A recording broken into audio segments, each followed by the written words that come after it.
full face. No, it's Monday. It's Monday. Well, hey everyone. It's been a hot sec since I've done a full face review, a full brand review. We gave it a little pause over Landmas, but we're back in action, baby. Here to start the new month. Happy February with a full face. And today I'm very excited to be doing a full face of Dior. Getting started nice and real fancy. Don't worry, I have another drugstore affordable one up my sleeve that you'll be seeing very soon. But today we're gonna be playing with some very fancy makeup. There are many Dior makeup products that I have loved so dearly over the years. So many things that have been favorites for so long. And I think that they're kind of going through a little rebrand over the, well, right now and over the last little while. They brought out their Backstage collection, I think over a year ago, maybe even 2 years now. I'm losing track of time. But they've been bringing out a lot of very exciting products, a lot of products that have remained in my collection through many a declutter, and some things, you know, that they've discontinued that I'm very upset about. So today I'm going to be going through a full face of Dior, using some of my old favorites and using some things that are new to me. What are some of your favorite Dior products? I'm very curious to know. Someone left a comment saying that I say let me know or let us know a lot, and I just want to say you're welcome for providing you with a very simple and easy girls' night drinking game. All right, guys, let's get started. The first product I want to use is the Dior Airflash Spray Foundation, except this is like the primer one. They had 2 shades of the airbrushed Radiance, and it's kind of supposed to be like a primer. I actually kept the box with this because I wanted to read what it says. Inspired by Backstage makeup techniques, light diffusing pigments for radiant complexion, water resistant, all that good stuff. Yeah, so this is the primer. This is the shade 100, and it's supposed to just give some radiance and prep your skin for maquillage. So let's do that. It says shake 5 times. How about 13? Okay. And then it actually says for application to spray it on a brush. So I'm gonna do that far away from myself. How many sprays does it say? Interesting. Hold on. Hold on. This is very interesting because on the bottle it says to spray it 20 centimeters away from your face onto your face, but on the box it says to spray on a brush. Dior, that is conflicting instruction. We're gonna go with the brush so we don't stab our eyes today. Okay. Woo! Woo! That's fun. Let us buff that in downward stroke. Oh, whoa. Whoa, I mean, that looks like white. Let's see how radiant my skin looks after. That was a lot. Okay, wow. All right, downward strokes across the face. I'm not getting radiant primer vibes from this, that's for sure. I shaved my face for this occasion, and now that I'm looking at it, I missed a whole lot here, so we'll just ignore that. Do I look more radiant? I'm not seeing any particular glowiness or radiance. It kind of just looks like I sprayed a very light foundation on me, which blended out nicely, but I'm not getting the radiance vibes. I have absolutely no opinion on this currently. It definitely made my skin look more smooth, but I've also been using chemical exfoliators lately, so, you know. I'm gonna go neutral on this. I don't really know what to say about that just yet. Let's move on to the foundation. This is the Dior Forever Skin Glow Foundation. Radiant Perfection Skin Caring Foundation with lasting hydration. That sounds like everything I love and dream of in a foundation. And I, in my knowledge, haven't tried very many base products from Dior. So I'm excited to try this. I have 2 shades that I might do a little mixology moment with. 2W and 2WO. They could potentially be too dark for me, but I do plan on doing a fake tan tonight, so give me 24 hours and it'll suit my face. It says to shake well. Is this counting as steps for me? It's supposed to give you medium radiant coverage. Oh, it's got a pump, bless. I'm gonna do, wow, that's dark. Woo! I'm gonna mix those two because one looked a little bit more pink, one was a little bit more neutrale. We're gonna have a dark moment here. I'm just gonna pop that on my face and down my neck since we're adding a tan today. And I'm gonna blend this out with my sponge. And this is supposed to give medium coverage and have a radiant finish. I don't really know how else to explain the method to my madness other than this, but whenever a foundation is like in a glass bottle like this, I automatically like to use my sponge. Sometimes over time I'll find that things apply better with brushes. But for the most part, if it's in a bottle, and it's got more coverage, then I like to use it with a sponge to give it a more natural-ish finish. And then if something's like in a tube or a tinted moisturizer, BB cream, something like that, lighter coverage, something like that, then I like to use it with my hands. Does that make sense? I mean, I know it's too soon to say, but my skin looks lovely. It really does. And this was a lot lighter coverage, honestly, than I was expecting. But it did just give a nice, just like one of those, over my face. That's the feeling I get with it. Very light, evens out the skin tone, not too much coverage. Can't see it up close on my skin, which is a great sign. My skin looks great.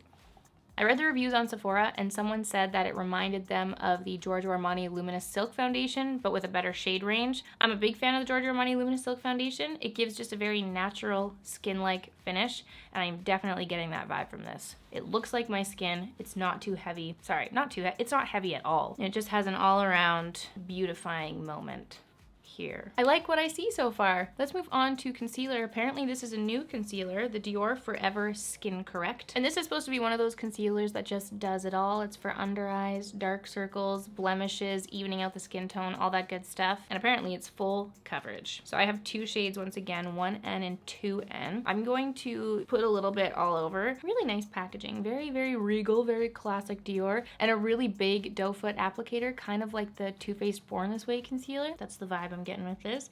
I'm gonna put a little bit of 1N underneath the eyes. I'm gonna start with a little bit first, just in case. I'm gonna put that down the center of my face, and then just on the big pink patches that I always have on my face, and then a few little blemishes around here, I'm gonna take 2N. Because apparently with these, it says on the how-to that you can use a lighter one to highlight naturally and a darker one to contour. I do not have one that's dark enough to contour, but I'm gonna do this little lighter concealer to highlight thing. Okay, let's start with that. Going with my sponge, using the non-dirty side. I'm gonna blend that out. I got some pretty poppin' dark circles right now. Ooh, you know what? Ooh, okay, that's pretty bright actually. I don't know how I feel about that. I might go in with a little layer of 2N. Just because sometimes when something's like, especially when you're very pale like I am, when something's a little bit too white and a little bit too light, I find that I look sick. I need something with a little bit of something something. Although that 2N's pretty light too. Okay, so that's the first layer. First of all, I need to put a little bit more here on these little zits that I've got on my forehead, and then immediately it like really caked up underneath my eye. So in moments like this, I'll just run with my finger and kind of go over that and warm it up a little bit, kind of trying to blend those sections out. Ugh. Yeah, the concealer definitely has a more like natural matte finish than the foundation does. I'm gonna try one more little layer just on my forehead. Right here, where all these little pesky zits are. Okay, Overall, the skin looks great. The concealer is ever so slightly matte, so I think that if we go through and do the rest of the makeup, that it'll settle into the skin, absorb into the skin a little bit more as we go on. But overall, the complexion looks great. It does look like I naturally am this way, which is something that I love. It is not too detectable on the skin.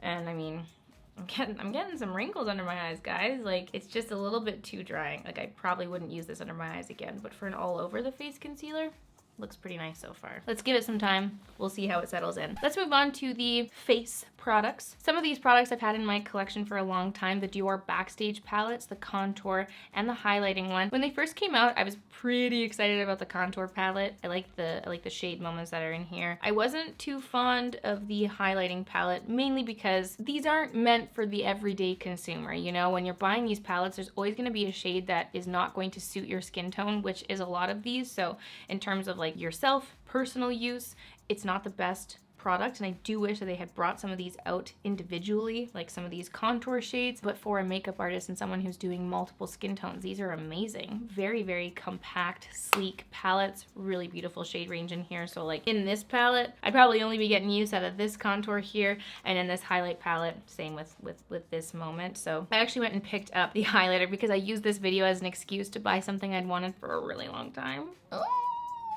Which is the Diorskin Nude Luminizer. I picked up the shade 1. I believe it was Nude Glow. It doesn't actually say on here, but I think it was 01 Nude Glow. When they brought these out, I mean, I've held off until now. I wanted to try these so badly because they looked so beautiful, and I wanted to have this individual shade. The packaging is really, really pretty, so I did pick it up for this video. And I am gonna dip into this little contour and bronzer moment here and use it. No complaints about this product, really, and it's performance. It is a very, very beautiful blendable powder. But again, I think that if they just like brought out the contour shades in a compact like this, oh my word, that would be incredible. If I could use this contour in this. Dior, come on. Don't mind the bald spot that's forever on my cheek. It's so weird. I'm gonna take an eyeshadow brush and just use that contour shade down the nose as well. Okay, and let's give this little luminizer a whirl. I'm so excited. The maiden voyage. Woo! Is anything coming up? Yeah. Oh, yeah. Okay. Honestly, it's much more subtle than I thought, but it's also very creamy. Ugh, I feel like I've been using a lot of glittery things lately, and I forget how creamy highlighters can be. Ugh. Ah, thrilled. Oh my word. Wow. Wow. Sorry guys, I just had to put some lip balm on. My lips were dying. Okay, so this next product is very exciting, and this is what was sent to me from Dior, so Dior, thank you so much. But you guys, the Dior Backstage Rosy Glow Blushes, hello! Look at this new packaging. How beautiful is this? And the best part, no brush, it's just blush. I am so thrilled about this. This one is 001 Pink, and this one's 004 Coral. Oh, I cannot wait to bathe in this when I have a little bit of a tan in the summer. Oh my God. I'm so thrilled about this. You guys know how much I hate on excessive, wasteful brushes and all that. And they did it! They did it! Oh my God, oh my God, oh my God. Anyway, I'm so excited. I'm so excited. Obviously, I'm gonna use the pink, a cool, fresh toned pink I love so much. I recall buying this Rosy Glow blush some time ago, and I do believe that in whatever video that was, I did bitch about the brush, and soon after decluttered it, and now here I have it again. Sans brush. I'm so excited. This is a very pretty blush. It's one of those things that kind of just works with your skin tone and gives you your kind of fitting natural rosy flush. Oh my God, look how pretty this is. Oh, I'm so happy about this. Gorgeous, gorgeous. I love that so much. I'm so ecstatic. Can you tell about this updated packaging? Thrilled. Let's move on to some Dior brow products. I've never tried their brow products, but it seems to have the updated newer packaging with the Backstage collection. So I figured I'd give it a try and test it out. This is the Brow Styler in blonde, and then I have the Pumpin' Brow in number 2, which is like a brow gel. And I assume by pumpin' it means to add some volume. So I just had a revelation moment with this little brow styler. I was like trying to remove this lid. I'm like, hello, where's the product? Because it has a spoolie, which is great. But it doesn't even have a lid, it just twists up. That's it. There's no lid on the point for this, which is kind of handy, honestly. That makes using it a lot easier, having to fiddle with less parts. Let's give it a try. I think this shade is a really good match for me. And I like that it has the nice thin tip for precise application. It's a little bit more dry. It's not as creamy as some products that I typically use, but the pigment is definitely there. Like, that was very easy. That was a very easy moment to fill it in. And it's got really nice, light, small, thin packaging. So it's very easy to hold. I know that's not necessarily something you'd think about with brow products, but a lot of brow products are very long. and kind of like you have to fiddle with them a little bit more. But I actually really like how small this packaging is. It lets you get right in there. Dior coming in clutch with the brow pencil. Guys, I don't want to speak too soon, but I might have a new little brow favorite here. That was great. Let's try this Pumpin' Brow. Usually with brow gels, because more of my natural root is coming through, I've been trying to use a deeper one and not go blonde with the brow gel, you know? That's why I got a darker one, just to add some depth here. Because if I fill it in with the brown stuff, my brows just look a little bit too intense. Like, I'm not used to such depth there. But, you know, just to, I don't know what I'm saying. Anyway. I'm not like instantly wowed by this. At this point, I don't think any brow gel will substitute the whole soap life for me, but I can appreciate that it has the tint, which is nice for days when I'm not wanting to fill in my brows. I can use a tinted brow product to just whip through my hairs and make it easier. So that's nice. I like the color a lot. Only time will tell for its cementing purposes, but brow pencil, that was great. Let's move on to eyes.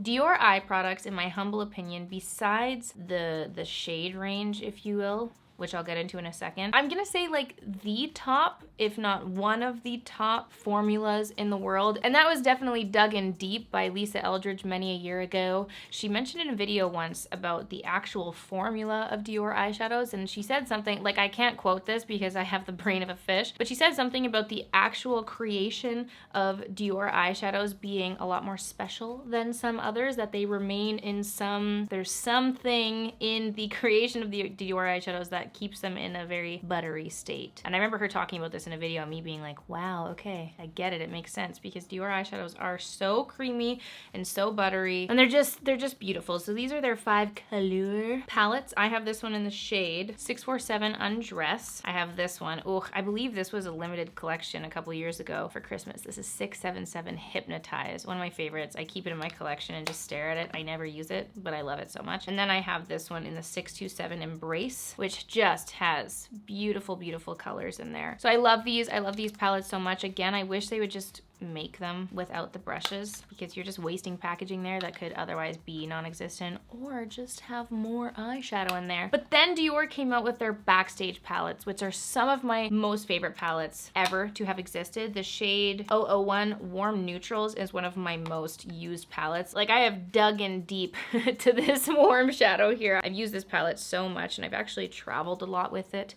as well. It comes with a little eye primer in there, which I almost never use because I just use concealer as my eye primer for the most part. But I love this one. This one, I don't even know, have I ever used it? I don't think I've ever dipped into this now that I'm looking at it, but I plan to. This one is Universal Neutrals. This palette here, which is a little bit more cool toned. I love that it has the black though, and this very, very shimmery eye topper, which I think is so genius.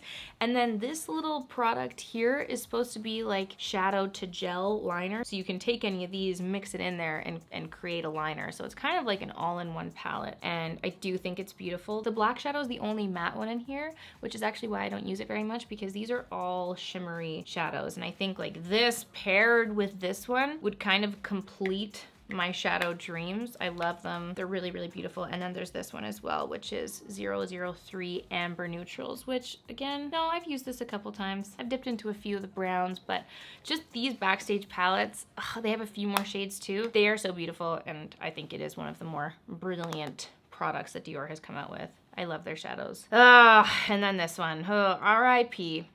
R.I.P. to the Diorshow Fusion Mono Shadow in Meteor. I raved about this for a very long time, and sadly, like many things that I know and love in the world, they have discontinued the Dior.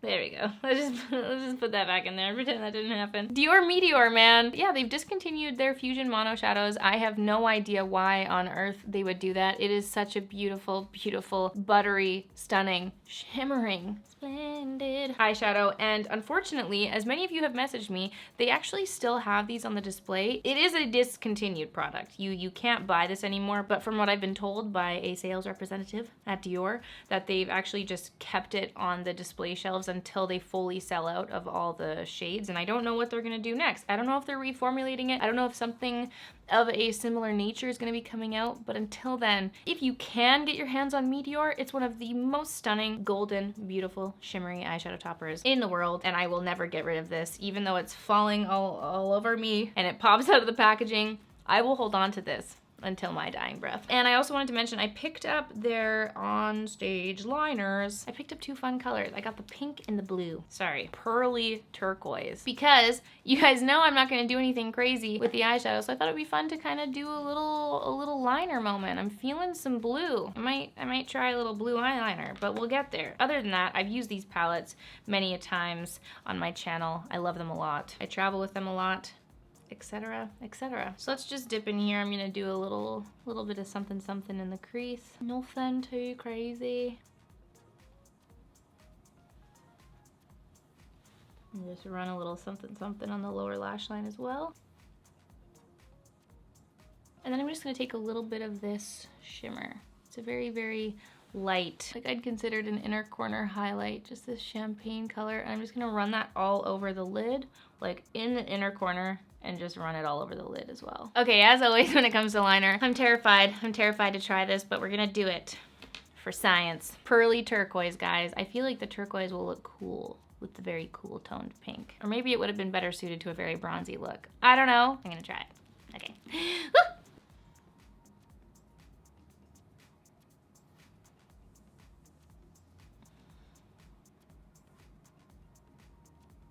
Well, that is very pigmented and super easy to use. Whoa.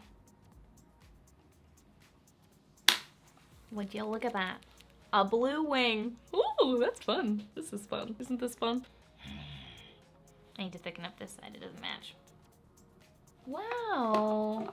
Oh, you guys, that's fun. It is indeed pearly. It is a pearly, well, pearly turquoisey finish, as its name would suggest. I like this little color moment here, guys. All right, mascara. In my otherwise untrustworthy memory, I don't recall ever trying a Dior mascara, and they have quite a few. I was unsure of which one to grab, so I just grabbed Diorshow Blackout. I do appreciate that on their displays, they do show the different images of what your lashes would look like and their descriptors and whatnot. This one was lots of black and lots of volume, which are my favorite things. The wand is pretty big. The wand is pretty big, so I'm gonna have to be very delicate with this. Yeah, I've already got it on my lid. Oh, that always happens. Like, I have longer lashes, so when a mascara wand is too big, it like pushes the lashes onto my lid and there's nothing I can do about it. I try and like sit as up as I can, but this one's a little too big for me. Oh God, I've got some, oh no, it's spidery. Ah! I need to go on with another one before it dries. I need to separate these. Oh, Tom Ford, save us. Shoot. No. Ugh. Okay, well that was an interesting mascara experience. Let's move on to the lips. I love Dior lip products. The matte lip glows are incredible. I've used them many, many times on my channel. They recently came out with the lip glow oils. I actually bought some and then they sent me some. So I have a little bit of a giveaway for you guys later, but I have the shades Cherry, Pink, and Coral, and they are so beautiful. They're so juicy and wonderful. I mean, there's a ton of lip oil products that have come out over the years and very recently that are the same. Like the Clarins Lip Comfort Oil. It's pretty much a Clarins Lip Comfort Oil, just Clarins always changes their shades all the time. They're not always available, whereas they just like launch these and they're all available, which is nice. I've never tried their lip liner, so I picked one up. This is in the shade Brun Jungle, number 532. It has a little lip brush on the other end, which is not all that necessary, I find, when it comes to lip liner. But I'm just gonna use that to line my lip. Ooh, very creamy. Let me put it this way, there's not a lot of lip liners that I dislike. I pretty much discovered the world of lip liners, and depending on the shade, I like a lot of them. Like, this is so creamy and pigmented too. Oh, okay, and let's put the lip comfort oil on. I'm gonna put 001 Pink to kind of go along with our cheek moment here. I used to have, oh, if you guys have been around my channel for a long time, Dior Incognito. I know they discontinued that shade, and I wonder, I feel like they must have discontinued that entire line of lip products. They were so beautiful. R.I.P. Dior Incognito. I wish I'd kept it just for sweet mem's sake, but you know, I am my own demise with my decluttering. I love how big this doe foot applicator is. It's so stunning. I actually had included these each day. If you guys watched my 40-minute long review video, I had actually tried each one of these out on a different day. I don't know if you noticed on the 3 days where I was testing everything, I had very, very juicy lips, but the video just got too long that I actually cut these out. But for those of you who are wondering, if you were at all, what lip products I was wearing in those videos, it was these, and this pink does indeed go with the blush. So you guys, this is the finished look. This is my full face using Dior makeup. I have a lot of old favorites here. Dior makes a lot of beautiful products. I'm excited to see how the base kind of wears. It looks amazing so far, but only time will tell. It's lasting power. The primer, I'm kind of like, I feel like that was an unnecessary thing, but I do appreciate when a brand makes a product to go with its products, like, you know, they're gonna work together, whereas sometimes, like in my last review video, not all primers go with all bases. So it's nice to know that a product will go together, but that was an unnecessary splurge, I'd say. I'll keep you guys posted on the base, how it wears. Let's see, only time will tell how the foundation and concealer goes on. But other than that, I hope you enjoyed this fun day of playing with all things Dior. Let me know. what some of your favorite Dior products are in the comments down below. If you guys like this video and you want me to continue doing full brand reviews and full brand looks, give this video a thumbs up. Subscribe to my channel if you want to see more, and turn the notification bell on because subscribing's not enough. Oh, I almost forgot. I'm gonna do a little mini giveaway here. The Backstage eyeshadow palette, the 003 Ambers, this one here. A whole ton of the Dior Addict lacquer sticks, these lipsticks, a lot of reds and pinks in there, and then some of the new Dior Lip Glow Oils. All of those things will be going to one of you. Check the description box below to see how to enter. I really hope you guys enjoyed this video. Thanks so much for watching, and I will see you all on Thursday for a new video. Bye!